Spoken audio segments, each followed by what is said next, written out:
umntwana esesiswini. Ama ningakhuluma nomuntu namhlanje othi usilisiwe. Uma emandulo kwakuqeda ukusaba ingane ithathwe kuphundwa ngaphandle ngekhathi zabo3 ngabo4 AM ibhekiswe kanyesi bese kuthiwa mfela inqangi nangu umntwana protect umntwana. Okwenzela ukuthi umntwana esazokhula ehamba isikhathi before efika isikhathi sokuthi wazi ukudecide uthola ukuthi uprotected umntwana. But thina sijahlela ukugijima siyoshumayeza abantu siphendula abantu kodwa imizi yethu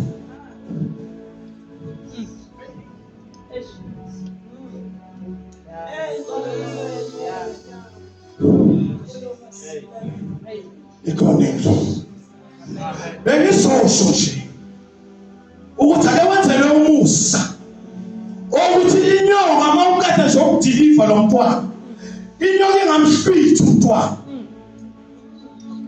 Kuyenza ukuthi sometimes umntwana sumntwana literally but umntwana yile message kimi bungane ezona ngikhuluma la uthi inyonga imile lapha ukhona kade esophila la but uthi inyonga iyayishwithi message akekho noyedwa iswayo because inyonga umyalezo uNkulunkulu. Kodwa ke nayi into efuna ukusiza ngayo msebenzi umsekelo MC noma ungasukuma manje ngifuna ukwenza umsekelo.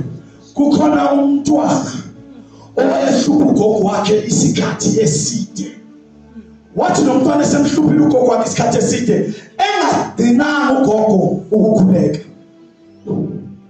Watholakala ukuthi isikhathi masihamba umntwana mapholoba uthola ukuthi lo mntwana sekhona isikhathi la sokuthi ke seyalala ekhaya on Friday. Kuthi kuyaziwa ukuthi ngama Fridays umntwana akalala ekhaya. Kodwa kutholakala ukuthi namhlanje umntwana useyalala ekhaya. Lo mntwana wangumntwana oproval umntwana osenza zonke izinto. Kodwa namhlanje uthola ukuthi umntwana useyalala ekhaya. 3 months later uthola ukuthi umntwana ugqoka kwakhe sekuyashintsha. Ngikhuluma nawe yazi. Uthola ukuthi ugqoka komntwana sekuyashintsha. Umntwana akasaphuzi lezi yazinto akade eyiphuza.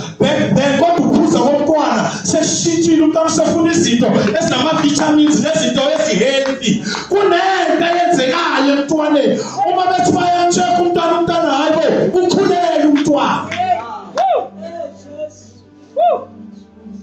Umntwana ukhulele. Hayi basona. Hey.